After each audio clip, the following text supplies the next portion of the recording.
سلام همه دوستان عزیز، امیدوارم که هر جایی که هستین حالتون عالی باشه. عرفان ترفند هستم و خیلی خوش اومدین به این ویدیو.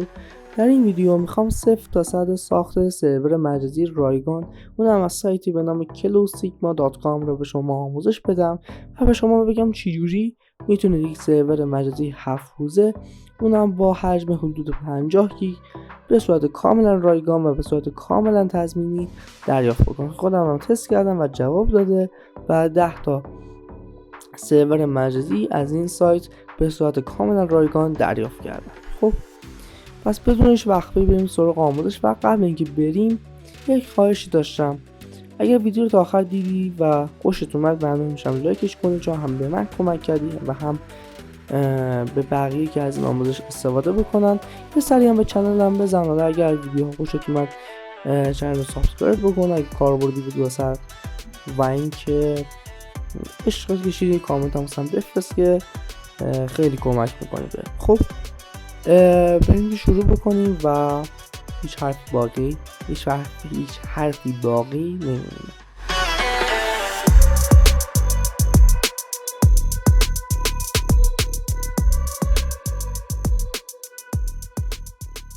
خب ببینید، ما اگه بخوایم داخل یوتیوب خب یک آموزشی آپلود بکنیم، نباید انتظار داشته باشیم که مخاطب داره این ویدیو رو میبینه باید مثلا 50% یا اصلا کل اون آموزش رو بلد باشه. خب پس باید از 0 تا 100 من این آموزش رو به شما بدم.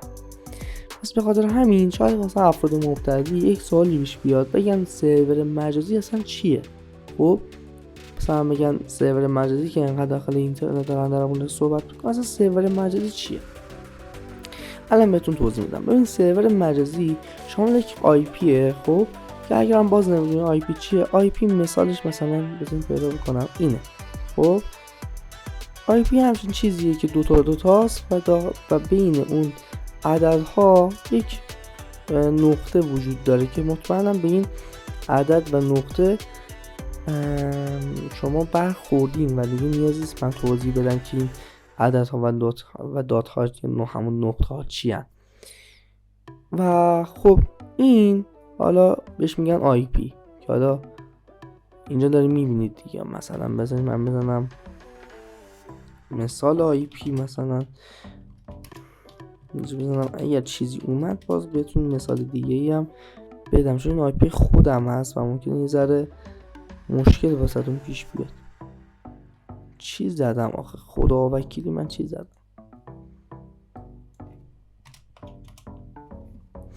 خب اینا نگاه کنید، آی پی همچین چیزیه که حالا مثل همینه دیگه دقیقا. خب و این از این میگن آی پی. خب و حالا این آی پی خب از چه چیزهایی از چند تا چیز تشکیل شده که شامل آدرس میشه، شامل لوکیشن ما میشه و همچنین کد پستی ما میشه که تمام لوکیشن اصلی ما رو همین آی پی داره. شاید یه مشکل همین الان نیست دوباره سوالی پیش بیاد، بگن که خب الان واقعا مثلا من خودم داخل اتاق دارم این ویدیو رو ضبط میکنم. خب یعنی الان آی پی من داره اتاقم رو نشون میده؟ نه. ببینید ولش کن، اصلا در مورد آی پی نمیخوام زیاد صحبت بکنم، چون که اگه بخوام در مورد آی پی زیاد صحبت بکنم حداقل یه جلسه دیگه باید بذارم در مورد 0 تا 100 صحبت بکنم. شما مثلا افراد مبتدی همین رو حفظ بکنید. خب که آی پی شامل یک عدد میشه که دو تا و بینشون یک نقطه وجود داره و شامل یک لوکیشن میشن. و حالا بریم سراغ مرحله دوم پاسخ این سوال، چون این مرحله اول بود که داشتم این سوالو بهتون پاسخ میدادم. مرحله دوم این پاسخ سوال چیه؟ دوباره شاید یک سوال پیش بیاد، بگن این آی پی که الان هست با اون آی پی که قرار از کلو سیگما دریافت بکنین چه فرقی داره؟ ببینید این آی پی که الان هست آی پیه که الان رو وای فای من ست شده و دیگه نیازی نیست که من این آی پی رو مثلا رو پنل صنایع هر جا ست کنم. خب این آی پی الان رو آسیاتک یا هر وای فای یا هر چی این الان ست شده، کاری بهش نداریم. این آی پی ست شده، حالا نگاه کن ایران زده، اینجا تهران زده، کد پستی همه چی هم داده. پس این ست شده رو وای فای من و دیگه نمیشه کارش کرد.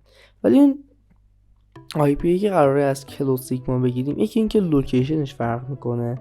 یعنی لوکیشنش مثلا روی فرانسه، انگلیس، چه میدونم سوئد، آلمان ایناست، خب که رو این لوکیشن ها قرار داره که خب فرقش اینه که این آی پی ست شده ولی اون رو حواس، یعنی ما باید اون آی پی که از کلو سیگما گرفتیم روی یک پنلی نصب بکنیم که حالا در ادامه باش مواجه میشیم و نیازی حالا نیست که در مورد زیاد صحبت بکنم. فقط اینو بدونید که آی پی شامل این میشه، شامل یک لوکیشن میشه و اینکه فرقش هم با آی پی که حالا مال وای فای هم هست، با آی پی که مال وای فای هست ست شده ولی خب اون آی پی که از کلو سیگما میخوایم بگیریم نه ست نشده و خودمون بس بکنیم. خب بس این از این شد.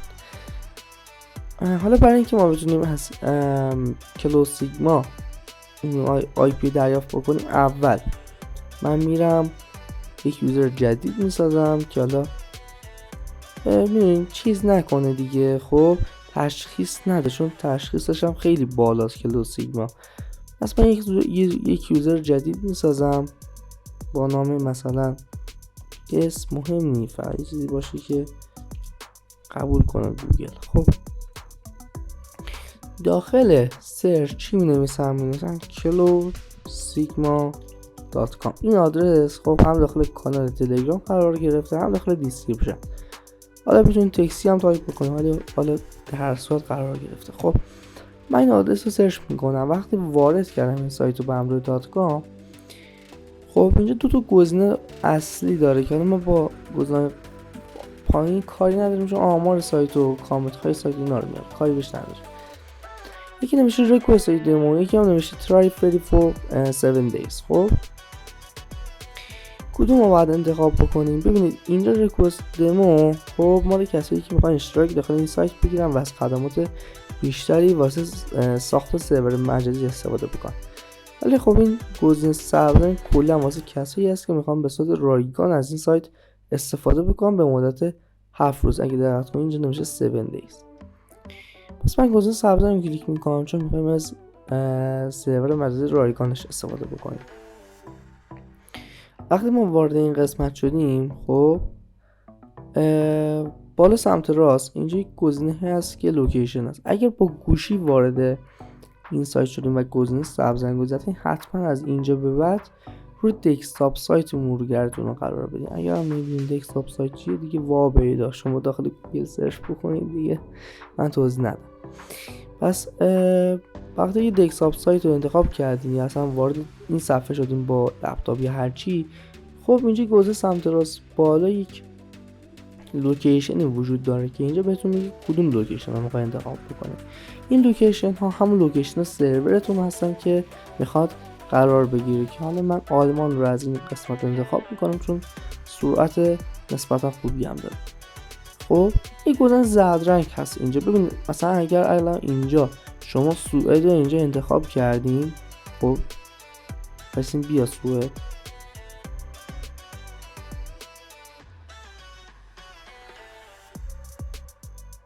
خب اگه شما اینجا سوئد انتخاب کردین و گزینه زرد رنگ نداشت دیگه از من شکایت نکنین چون که دیگه خود کلو سیگما گفته که بعضی از سرورها پولی هستن و شما باید اشتراک خریداری کنید، همینجوری که اینجا برای ریکوست دمو رو می‌زدید.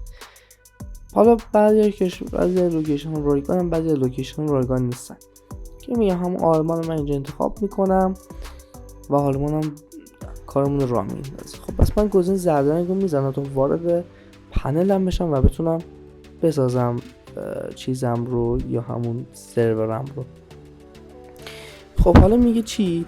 میگه اون سروری که میخوای الان بسازیش خب چه مشخصاتی میخوای داشته باشه که قوی ترین سرور رو انتخاب میکنی که همون اسمال تیوی هست که رمش 2 هست انتخاب میکنی و گزینه نکست رو اینجا میزنی.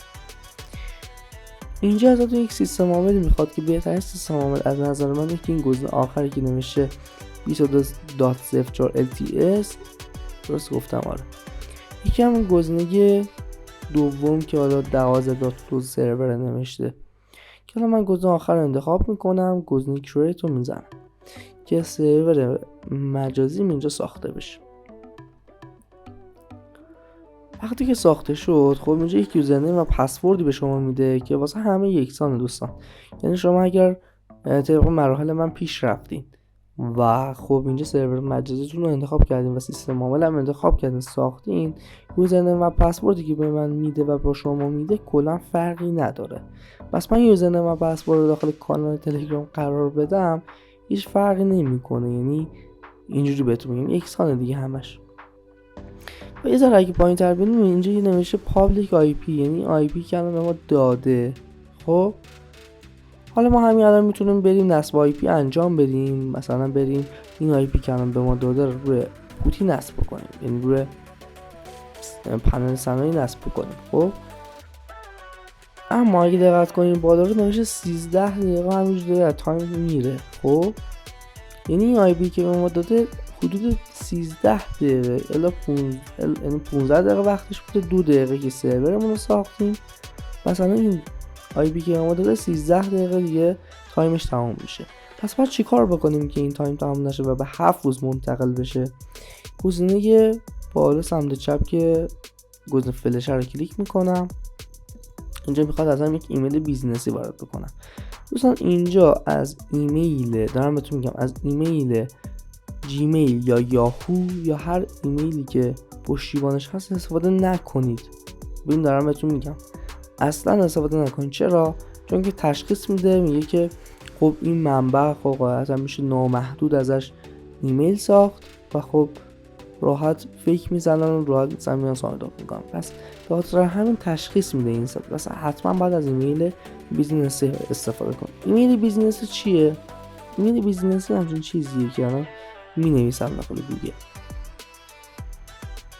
ببینم آها مثلا اینجا ادمین. ببینید اینجا مثلا یک ایمیل خب که ادمین مثلا دیجیکالا اومده یک جیمیل ساخته، این ایمیل بیزینسی هست. حالا چون ما بعضیامون ایمیل بیزینسی نداریم پس باید چیکار بکنیم؟ باید وارد اون لینکی بشین که من میگم داخل کانال تلگرام مثلا قرار میدم، داخل دیسکریپشن هم داره هستش که خب اینجا این آدرس رو من اینجا کپی میکنم. خب میام داخل گوگل پست میکنم، یک .com هم حالا بهش اضافه میکنم. این آدرس سایت هست که حالا من داخل هم تلگرام هم یوتیوب دیسکریپشن و اینا قرار میدم که بتونید وارد سایت بشین. اینتر میزنم تا وارد سایت بشم که البته فکر کنم فیلتر باشه چون هنوز نیومده. حالا ما صبر میکنیم ببینیم میاد. اگر نیومد فیلتر شکن روشن میکنم. واسه حالا تازه اومد بالا، یعنی که سایت فیلتر بوده. خب حالا اینجا وقتی وارد سایت میشین یک استپ 1 داره و یک استپ 2. استپ 1ش همون تایید ربات، یعنی من ربات نیستم و بعدش هم که گت ایمیل، یعنی شما باید ثابت کنید که انسان هستین. بعد اینکه ثابت کردین ایمیلتون رو دریافت کنید. چرا نمیاد این استپ 1ش واسه من؟ یا نت ضعیفه یا هر چی هست، مشکلش خیلی چیزه. دوستان بذارید این استپ 1 اومد من دوباره میام در خدمتتون. خب این استپ 1ش اومد، گزینه I am هامان یا اون I am انسان رو من کلیک میکنم. والا اینی که از همه فرق داره رو انتخاب میکنم. توش این فرق داره دیگه. آره verify.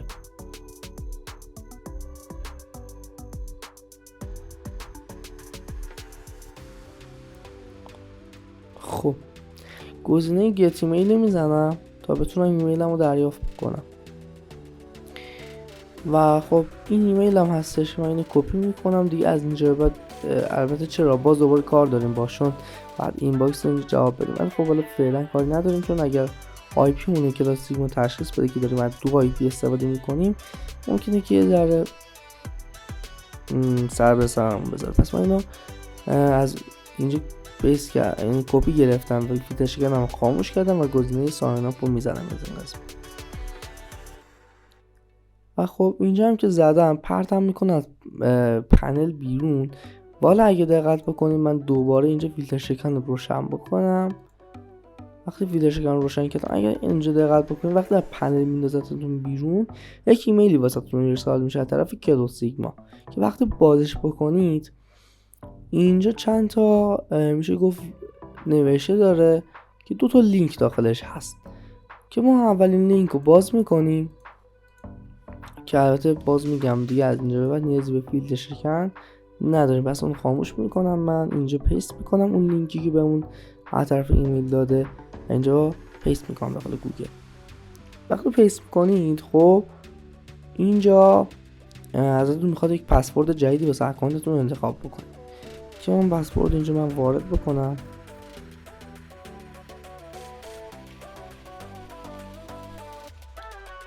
ساین رو میزنم و خب الان این اکانت من تا 7 روز فعال شده. خب ولی بازم هنوز نمیتونم میشه گفت آی پی مو دریافت بکنم. چرا؟ چون که اینجا این آی پی وجود نداره. پس برای اینکه آی پی مو دریافت بکنیم روی گزینه پلی میزنیم. بالا باید اکانتمون کامل وریفای بکنیم که از نظر کدو سیگما اکانتمون وریفای شده باشه. پس گزینه وریفای نو رو کلیک میکنم، دوباره روی استارت و وریفای نو میزنم و خب اینجا چی میخواد ازمون شماره میخواد که اینجا اگه میخوام یک نکته رو بهتون بگم. ببینید اینجا اگه دقت بکنید شماره ایران هم داره، نگاه کنید که بیارم خیلی مثل اینکه رفتم پایین. خب بدون میرم بالا. خب اینا خب اینجا شماره ایران هم داره. بذار من یک شماره رندوم وارد بکنم.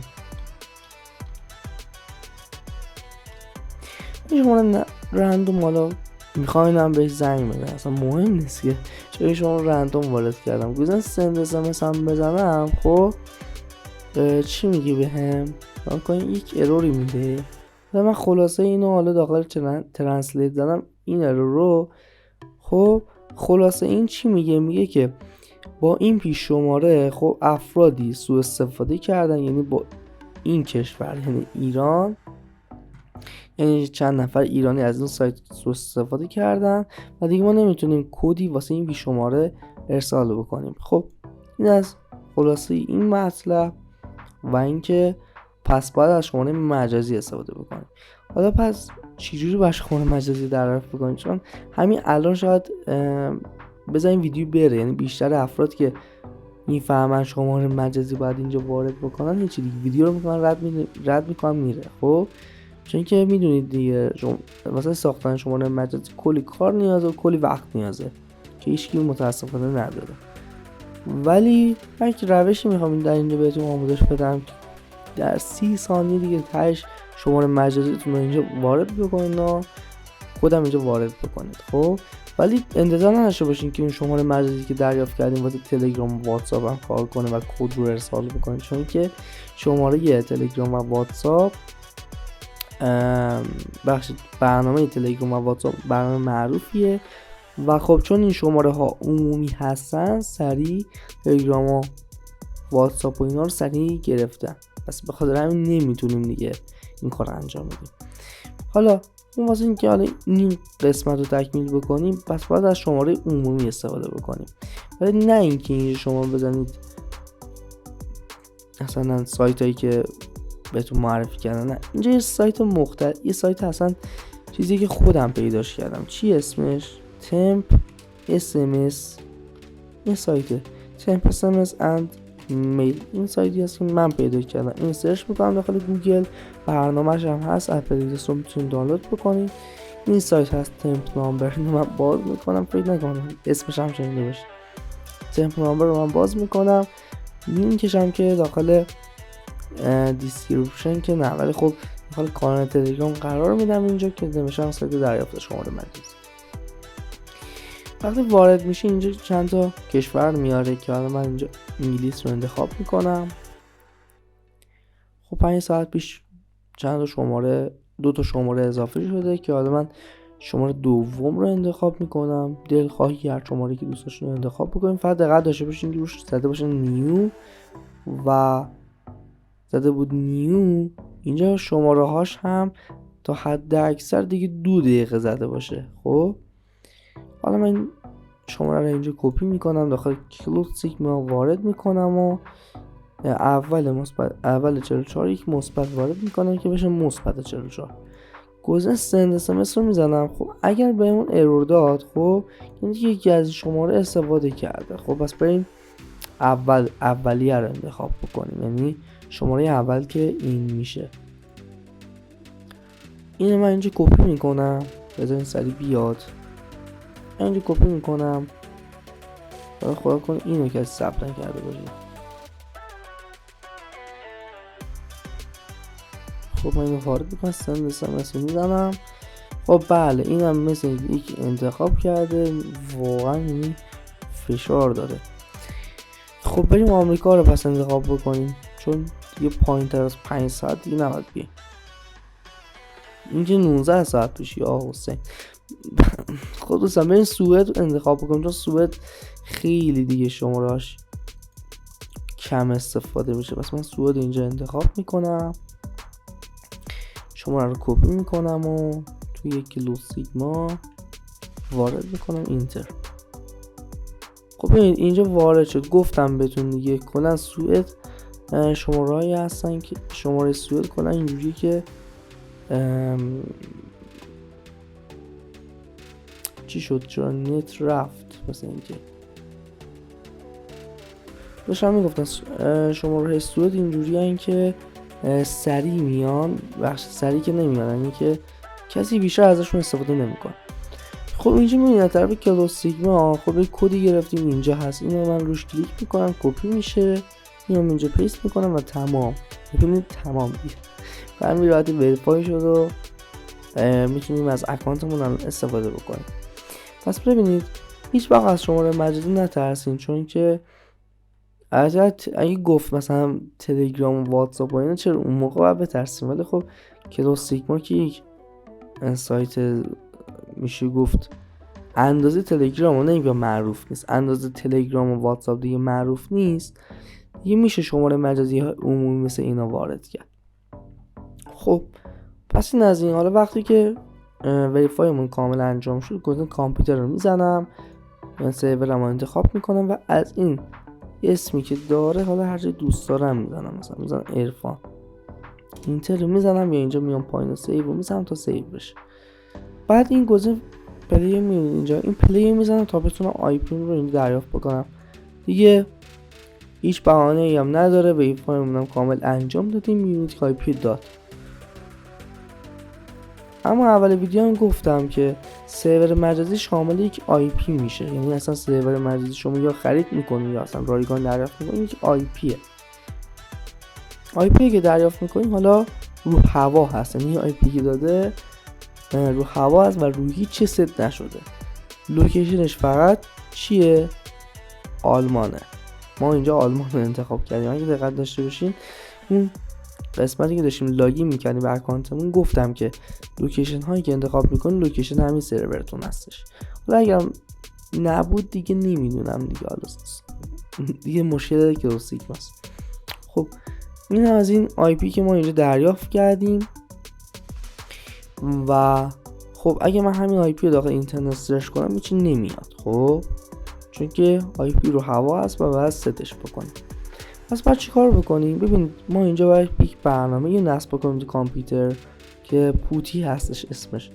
باز اگر کامپیوتر ندارین خب میتونید برید ترمیوز رو از پلی استور نصب بکنید و خب آموزشاش رو داخل گوگل ببینید دیگه چجوری کار میکنه اینا، ولی تقریبا ترمیوز پوتی مثل همین هستش، فرق نمیکنه.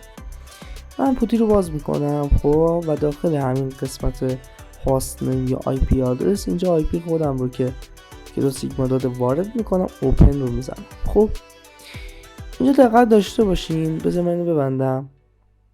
اینجا دقت داشته باشین که وی پی انتون وصل نباشه. اگه دقت کنید من وی پی انم روی اولی هستش و وصل نیست. اگرم که برم یه تست آی پی هم بگیرم که مطمئن شم،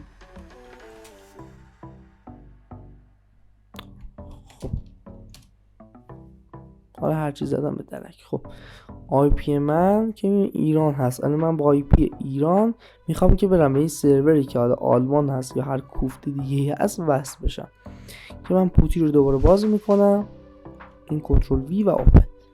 خب اگر که با آی پی ایران اینجا شما رفتین یه همچین پیغامی بهتون داد، یعنی سرورتون فیلتر نیست.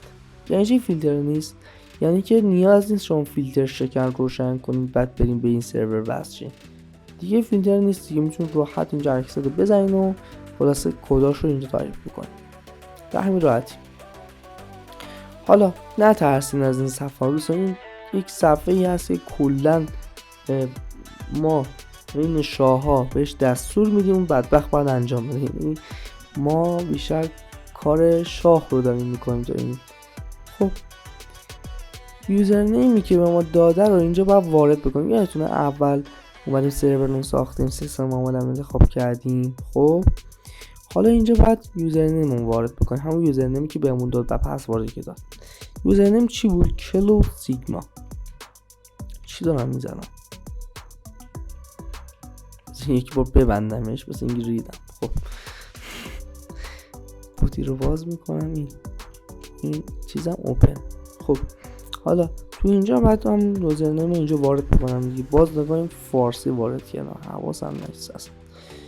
خب کلو سیگما شد یوزرنیممون، پیست یعنی اینتر میزنم.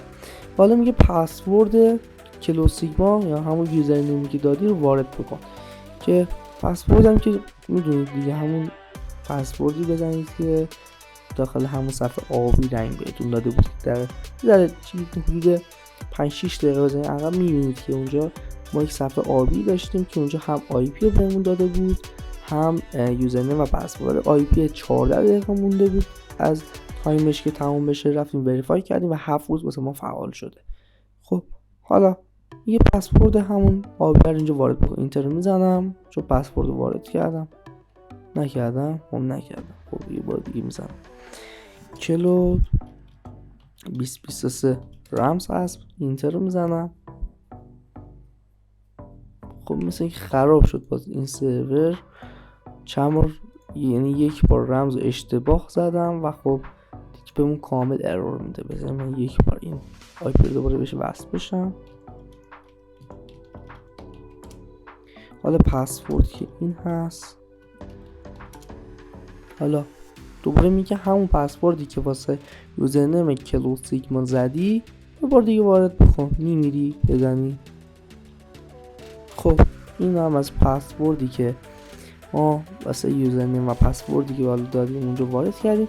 خب حالا اینجا میگه نیو پسورد، یعنی شما دیگه واسه این سرور، یعنی واسه این یوزرنیم کلو سیگما باید یک پسورد جدید انتخاب بکنید که حالا من اینجا یک پسورد رندوم وارد میکنم. اینجا هم که پسورد رندوم و اینتر میزنم. خب الان با سرور ما متصل شدیم. خب و میشه گفت پسوردمون هم تغییر دادیم.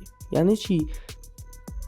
یعنی که یادتونه در 6 دقیقه 7 دقیقه بزنید عقب میبینید ما یک وقتی سرورمون رو ساختیم، خب یک پسورد و یک یوزرنیمی دریافت کردیم که اون یوزرنیم و پسورد وقتی داخل همین پوتی اینجا وارد کردیم به همراه آی پی گفت پسورد تو تغییر بده و تمام. یعنی ما الان با آی پی متصل شدیم دیگه.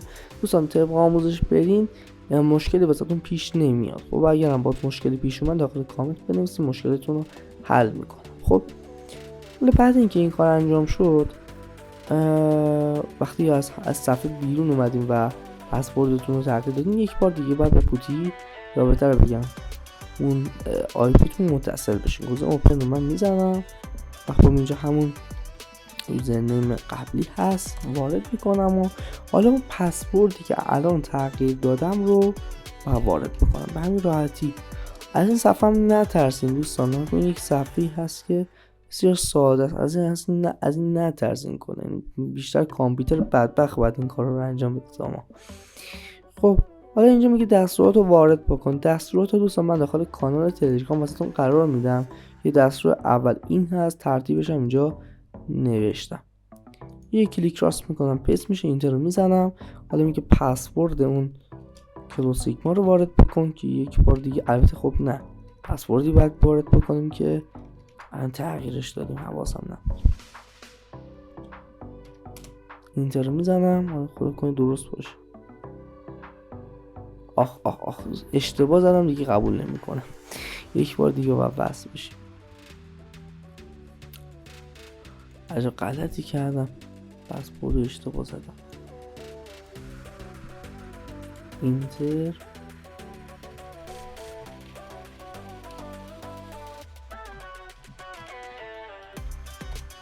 تا اینجا که رفتیم، حالا این دستور رو اینجا وارد میکنم که کجا رفت نوتم. اینم پس بخشید دستور که حالا میگه پسورد. حالا این بار دیگه غلط نمیزنم، وقتتون رو علکی نگیرم. خب الان این انجام شد. خب حالا میگه دستور دوم وارد کن. دوستان دستور دوم میشه دستوری که حالا آپدیت سرور هست. ببین آپدیت سرور وقتی وارد بکنید حداقل میشه گفت 3-4 دقیقه طول میکشه تا این آپدیت سرورها انجام بشه. وقتی این دستور دوم وارد کردیم با همچین صفحه مواجه شدیم که داره اینجا کد مینویسه، اصلا نترسید، هک نیست که داره سرورهامون آپدیت میکنه، زیاد سخت و چیز نیست. حالا صبر میکنیم که این کار واسه من انجام بشه و من دوباره در خدمتتون هستم. خب دوستان ببینید توی این مراحلی که داره سرور آپدیت میشه، توی 92% از اون یک سوال میپرسه که شما باید ایگرگ یا همون وای تایپ کنید و اینتر رو بزنید. خب و دوباره صبر میکنید که این مراحل به 100% برسه. خب دوستان ببینید بعد اینکه حالا 99% تمام میشه دان میزنه، مثلا یک خطایی میزنه اینجا، شما باید اینتر رو بزنید، دوباره اینتر رو بزنید. حالا بیاین چیکار کنید؟ بیاین دوباره دستور سوم رو اینجا کپی میکنید که من این دستور سوم هست، من اینو کپی میکنم که دستور همون نصب این آی پی رو پنل صنایع هست. پس من اینجا پیستش میکنم و گزینه اینتر رو میزنم. اینجا شروع میکنه به این کد نویسی ها که ما دستور دادیم بهش و اون داره کاراشو انجام میده. یعنی بیشتر ما کار شاه رو داریم تا این. خب حالا اینجا دوباره سوال میپرسه، ایگرگ رو تایپ میکنین، اینتر رو میزنین. حالا میگه یوزرنیم دلخواه، من عرفان رو وارد میکنم، پسوردم همچنین. پورت دوستان دقت بکنید یا 2053 بذارین یک یا 2058. خب دیگه غیر از این هیچی وارد نکنید، یا 2053 یا 2058. داخل کانال تلگرام و همین رو صفحه هم داره میگه یا 2058 یا 2053 که حالا من 2053 رو داخل پورت قرار میدم و اینتر رو میزنم. الان تموم شد، این سرور مجازی ما ساخته شد، یا بهتر بگم این آی پی روی یک پنل صنایع قرار گرفت که من این آی پی رو کپی میکنم، توی مرور وارد میکنم، یه 2 نقطه میذارم جلوش و استرش میکنم 2053 اینتر رو میزنم و خب وارد صفحه لاگین پنل صنایع میشم که الان اینجا وارد میشم. پسورد و یوزرنیمی که در اینجا وارد کردیم که میشه که در حقیقت میشه لحظه بایستیم، میشه عرفان من اون اینجا وارد میکنم اون که حالا پسورد عرفان هست و خب اینجا وارد پنل صنایع شدیم که واسه اینکه شما ویب کانفیگ بیتوریتون رو بسازین کافی از بخش پروفایلتون بیاین اینجا و خب اینجا گزینه اد هامانت نه ببخشید هرچی هست حالا ادتون رو میزنید. خب یک اسم، یک چیز دلخواه، یک اسم دلخواه من میزنم عرفان برفرض. پروتکل ویلس من میزنم ویمس که آی پیش نام مخفی بمونه. حالا میگه مشخص کن که چند گیگ میخوای باشه که این کانفیگ باشه، که میگم که خب مثلا این 40 گیگ باشه یا مثلا 48 گیگ باشه که خب وقتی که سرور 50 گیگ هست بتونم 48 گیگ رو مثلا تو تاریخ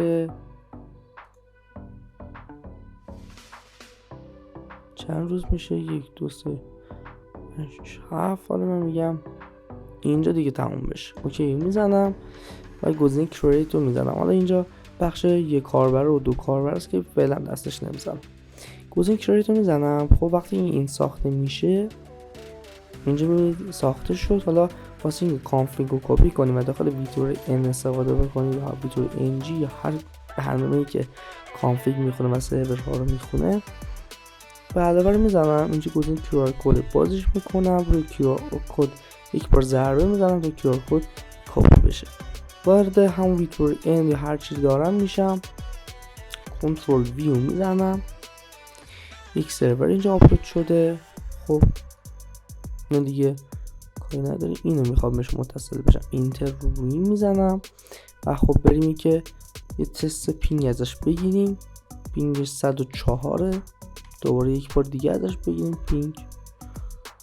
یک بار دیگه من گزینه کنترل پی رو زدم اینجا، الان پینگش دوباره 99. میبینید پینگش خیلی پایینه و اگرم بخوام یک تست آی پی بگیرم و دیگه وارد یوتیوب نشم، خب این به خاطر اینکه چیز دیگه هنوز وصل نشده روی سیستمم. پس من این رو با کلیک میکنم اینجا وصل بشه و یک بارم این رو این بخش رو ریستارت میکنم، این رو یک بار ریلود میکنم و ببینید که لوکیشن رو زد سوئد. خب به همین راحتی تونستیم به این سرور چیز وصل بشیم و اگر بخوایم یک تست اسپید هم ازش بگیریم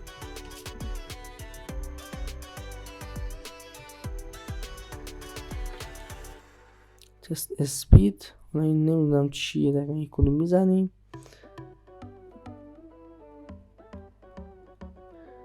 چی هست اینا، تست اس دیگه من نمیدونم این چیه. خب اومد. من اسپید رو باز میکنم و خب اینجا بریم یک تست سرعت بگیریم و یک یوتیوب هم بذاریم باز بکنم از این قسمت. یوتیوب اینم یوتیوب یا همون یوتیوب هم فرق نمیکنه. گزینه اینو کلیک میکنم تا بتونم به این سرورم اینو اسپیدش شد. این که یوتیوب هم بالا میاد اینجا.